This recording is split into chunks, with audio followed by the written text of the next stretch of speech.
In this video, I'm going to show you how you can transfer money from Cash App to Apple Pay. So what we want to do is make sure we have a cash card. So you can order a cash card by clicking on this button here. And if you have successfully purchased or gotten a cash card, then we can use it here to set it up with Apple Pay. So how we can do this, I'm just going to go back to my phone here. So we want to open up our Apple Wallet and we're going to click on the plus sign. Once we have clicked on the plus sign, the cash card is going to be a debit card. So click on debit or credit card.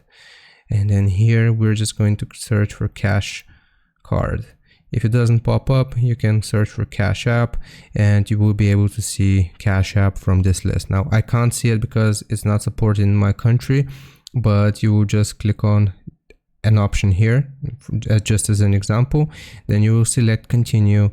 You will type out your Cash App card information, and this is going to connect your cash card with Apple Pay, and you can use Cash App essentially to make Apple Pay purchases. So I hope this was informative. Leave a like and sub, and I'll see you next time.